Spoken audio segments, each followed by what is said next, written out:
Hello, everybody. I'm Dr. Nishitha, Assistant Professor from Christo Jayanti College. Welcome you all to this great platform of learning. Today, I'm going to talk about Akka Mahadevi, a well known Kannada poet, and we're going to learn her poem I Have Maya for Mother in Law. Before we plunge into Akka Mahadevi's vachana or poem, let us just learn about Bhakti Movement. We all know that India and its rich culture is known for Sanskrit literature. So before 6th century, it was all about Sanskrit literature, which was predominant, and the mother tongue or the regional languages were not at all prominent. During 6th century, in Tamil tradition, Bhakti movement started, and later on in 10th century, we have Bhakti Sahitya or literature coming up in Kannada literature as well. So in Karnataka, it started after 10th century. So we have some of the women saints equivalent to Akka Mahadevi. And I have just brought in some 3 to 4 names here just to give an introduction to all of them so that it is better to know about these women saints who are very great. In 1628, you have Bahina Bai from Maharashtra. She was a disciple of Tukaram, and her Atma Nivedan was a very famous composition, or Abhangs were her very famous compositions, and these were all devotional. And somebody like Lalla, who is revolutionary and very famous, she was from Kashmir. She's popularly known as Lalla Dev, and she is a kind of combination of Shaivism and Sufism. And people of Kashmir love her a lot, and they have given the highest or utmost respect to Lalla, and they call her somewhat equivalent to God or Allah. So those who know Allah would also know Lalla. So this is a kind of a uh, famous line that we know about Lalla. Lalla also is somewhat similar to Akka Mahadevi because she also embraced nudism. And then you have Mirabai. Mirabai is from Rajasthan. All of us know about Mirabai and her bhajans.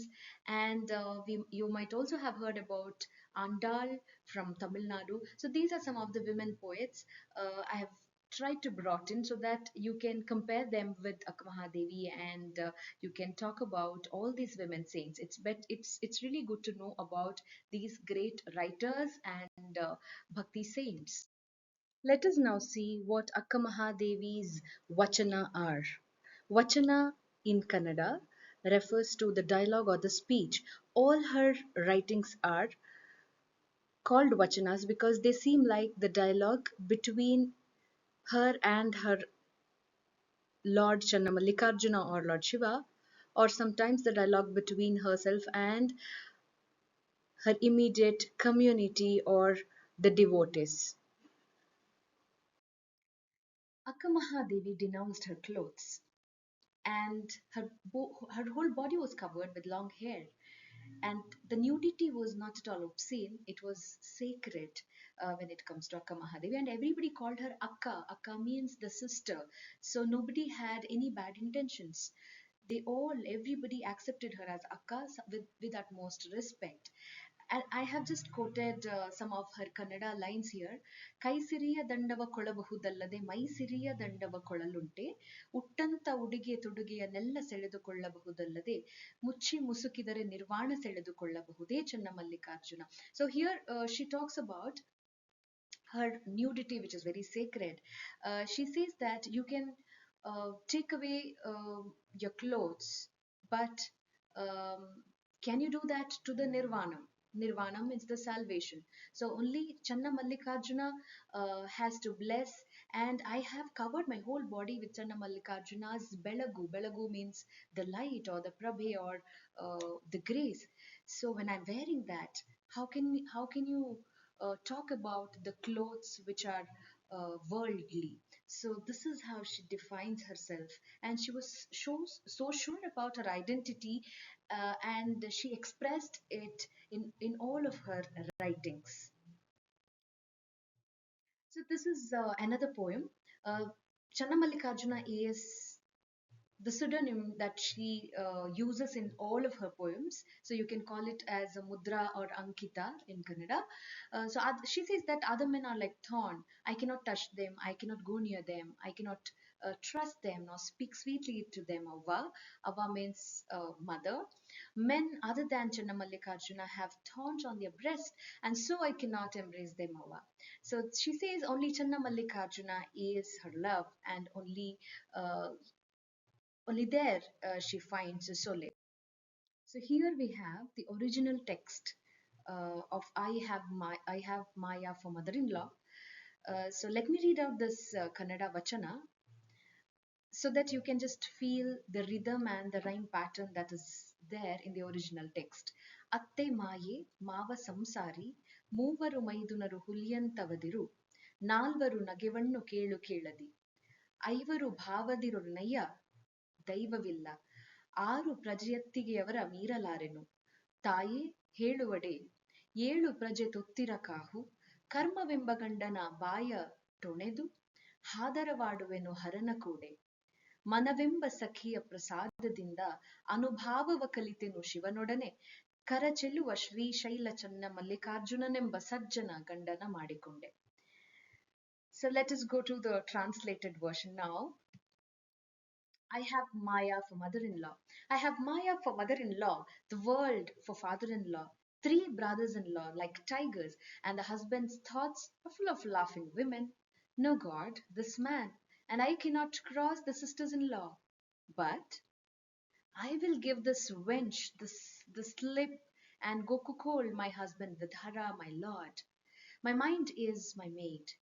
By her kindness, I join, my lord, my utterly beautiful lord, from the mountain peaks, my lord, white as jasmine, and I will make him my good husband. So now you can understand here that for Akka Mahadevi, the worldly uh, pleasure is not important and she is not at all. She just rejected it.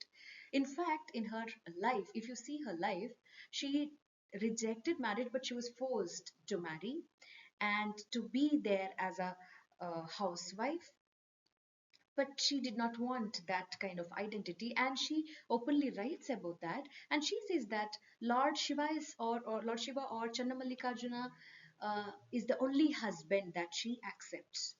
And exactly the same meaning is conveyed through this poem as well. She says, I have Maya for mother-in-law. So she's just describing all of the family members here. So how mother-in-law is, she's just a Maya, she's just a kind of a magic or the myth that is there, not the truth. And the father-in-law is the head of the family, so he's the entire world. So the patriarchal hold that he has on the family is something that is significant here. And then three brothers-in-law, like tigers. So this particular line says that how they were so manly and how the patriarchy was rampant in that family, and the husband's thoughts are full of laughing women. No God, this man I cannot so here about husband, she does not write anything positively. She says that for him, the worldly pleasure was important, which she could not accept or she could not um, provide him with. So that is why he had the thoughts about laughing women or the women whom he liked, which she was not the one. And then in the next line she talks about her sisters-in-law, um, and how they were very ruly and she could not cross them. In spite of all these difficulties, she now gives a twist by giving the word but. But I will give this wench the slip and go cook my husband with Hara, my lord. So in Kannada, if you just if I just remember the line what I read in Kannada, she says Harana kude hadara. Hadaravade. Hadara is something like similar to cuckold here. So she is ready to go as a prostitute if the Hara or Hara means the Lord Shiva. So if he is her husband, so she would denounce her husband and she would go to Lord Shiva. So so this is some kind of bold um, line that she has written. Being a poet of 10th century, how dare she is to write this particular line, and how openly she writes this. So this becomes something very important for us to understand, that you can call her as an early feminist or a prototype of feminism. So you can in the next few lines you can understand that how it's all about Lord Shiva, that she uh, loves about and she cares or she goes to, and that is what she claims here. Lord Hara is her only husband or only love, so she can go to Lord Hara or Lord Shiva, and her mind is her maid. uh, Here in Kannada it says Sakhi, not the maid. Sakhi means constant companion, or the friend, or um, somebody who can really understand and help. Maybe you can call her as a confidant. So her mind is her confidant, and she listens to her mind. Whatever her mind says, she will listen to that. By her kindness, I join my Lord, my utterly beautiful Lord from the mountain peaks. That is from Kailas, or mountain peaks is the Kailas mountain that she's referring to. So she wants to join Lord Shiva, and he is white as jasmine. And these are some of the comparisons that she's bringing in here: mountain, the jasmine.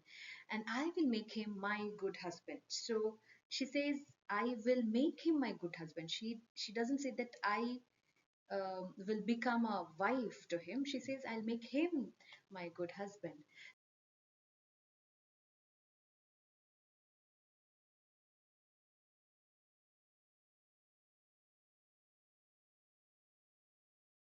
In conclusion, you can analyze Akka Mahadevi's writings as liberating, as you have already seen in this poem and also in some of the other vachanas that I read it for you. You can see that they were very boldly written and liberating.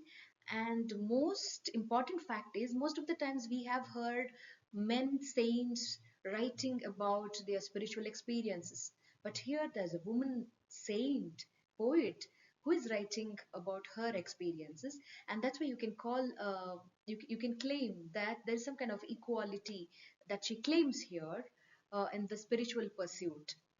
And if you also observe, all her writings are against the patriarchy, the relationships, or the institution, or the boundary, or the society which confines you to a particular form of living. She moves out of it, she transcends, and she goes to meet her Lord or her only husband that she accepts, that is Channamallikarjuna or Lord Shiva.